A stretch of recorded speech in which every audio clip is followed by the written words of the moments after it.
Bismillahirrahmanirrahim. Assalamu alaikum wa rahmatullahi ta'ala wa barakatuh. Paqja dhe mëshira e Zotit qoftë mbi ju, mbi familjet tuaja dhe mbi të dashurit tuaj. Të dashur vëllezërit e mi. Allahu fuqiplot na ka urdhëruar që të kryejmë adhurimet dhe ibadetet tona karshi Tij. Dhe në Kur'anin Fisnik na ka porositur dhe ka thënë: "Wa ma khalaqtul jinna wal insa illa liya'budun." Nuk I kam krijuar as gjinët as njerëzit për asgjë tjetër përveç se të më adhurojnë mua. Adhurimet karshi Allahut fuqiplot kanë një domethënie, kanë një mësim, kanë një bereqet, kanë disa mësime të cilat besimtari në kryerjen e këtyre adhurimeve I nxjerr në jetën e tij praktike. Prej mësimeve të adhurimeve të cilat ne I bëjmë vazhdimisht në jetën tonë, prej qëllimeve të tyre është se adhurimet karshi Zotit fuqiplot kanë synim që ta formojnë njeriu, ta edukojnë njeriu dhe ta përsosin moralisht atë, ta përmirësojnë moralin, sjelljen dhe edukatën tonë. Allahu fuqiplot kur ka folur në Kur'an për shembulltyrën time dhe tuaja në Muhamedit alayhis salam ka thënë: "Wa innaka la'ala khuluqin 'azim." Me të vërtetë te Muhammed je në njërin prej shkallëve të larta të moralit. Nuk gjejmë njeri që ka qenë më I sjellshëm se sa Muhamedi alayhis salam. Nuk gjejmë njeri që ka qenë më I edukuar se sa Muhamedi alayhis salam. Nuk gjejmë njeri që ka qenë më I moralshëm se sa Muhamedi alayhis salam. Për këtë edhe për shembulltyrën Zoti fuqiplot në Kur'an ka thënë: "Ju e keni shembullin më të lartë në të dërguarin e Zotit. Laqad kana lakum fi rasulillahi uswatun hasana." Shembulltyra juaj është tek Muhamedi sallallahu ta'ala alaihi wasallam. Allahu fuqiplot në shumë ajete kuranore neve na porosit që ta falim namazin. Por cilat janë rezultatet e namazit? Cilat janë mirësitë e namazit? Padyshim, mirësitë e namazit janë të shumta, të cilat nuk përmbyllen me një ligjërat tonën të shkurtër. Por në njërin prej ajeteve kuranore Allahu fuqiplot thotë: "Inna as-salata tanha 'anil fahsha'i wal munkari wal baghi." Me të vërtetë, namazi e largon njeriu prej punëve të ndyta, prej punëve negative, prej punëve të irrituara e kështu me radhë. Sot jemi agjërueshëm, cili është mësimi I moralit për agjërim. Çfarë na mëson që të përmirësojmë sjelljet tona agjërimi?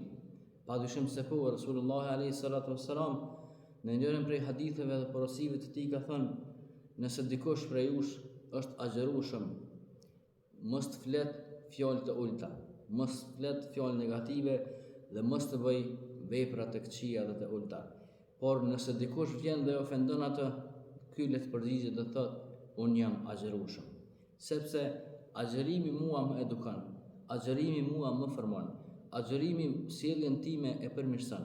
Andaj unë jam agjërueshëm dhe nuk bëj vepra, nuk flas fjalë negative as me njerëzit, por edhe me ata të cilët jetoj dhe banoj. Fatkeqësisht sot është e çuditshme sjellja e disa muslimanëve në jetën kur ne jetojmë. Çuditemi me sjelljet e tyre kur në xhami janë musliman të mirë, por kur dalin në teren, kur janë njerëz xhamis, sjellja e tyre ndryshon.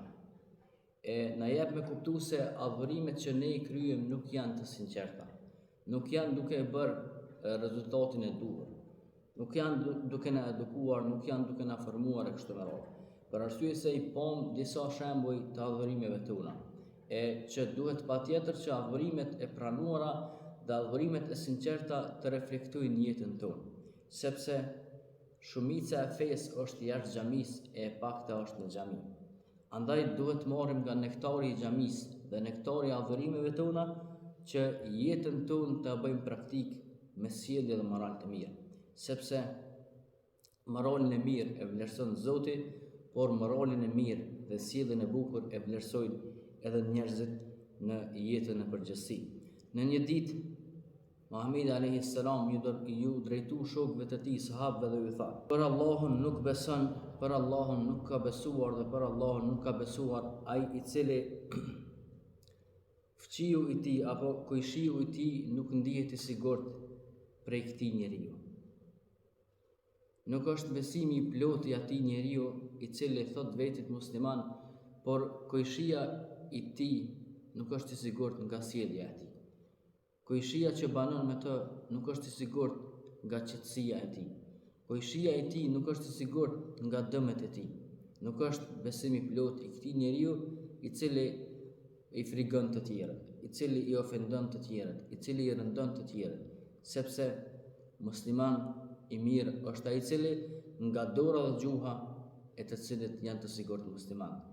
Nga fjalët e tij afrohen musliman, nga fjalët e tij orientohen musliman, sepse muslimani nuk flet dhe nuk vepron përveç se sjellje dhe vepra të bukura me njerëzit në ditët kur jeton.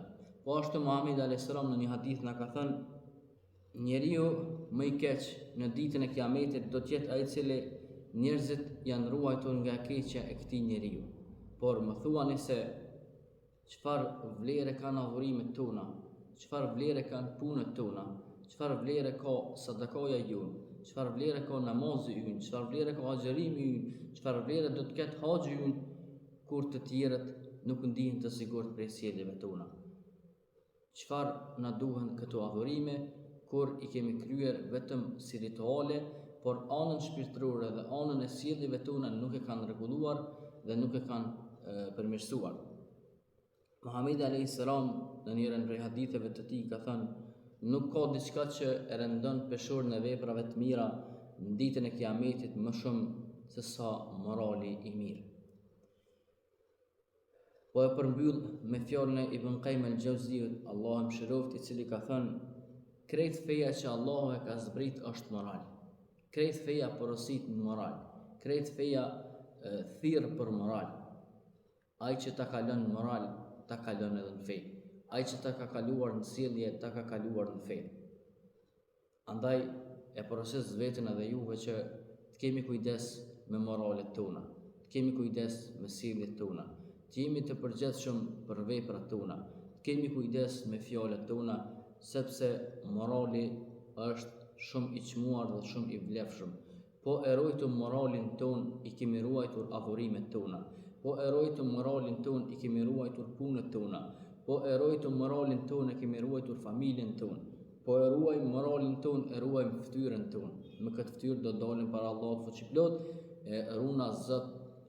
Po e preshëm moralin ton, do të shkatërrohen adhurimet. Po u presh moral ynë, do të shkatërrohet shoqëria. Po u presh morali ynë, do të shkatërrohet familja. Po u presh morali ynë, do të shkatërrohet vendi, edhe do të shkatërrohet jeta ku ne kemi jetuar, e po shkatërrua jeta, populli dhe familja, atëherë të gjitha pasuritë e tjera materiale do të bëhen të pavlefshme, sepse nuk ka jetë pa moral. Wassalamu alaikum wa rahmatullahi ta'ala wa barakatuh.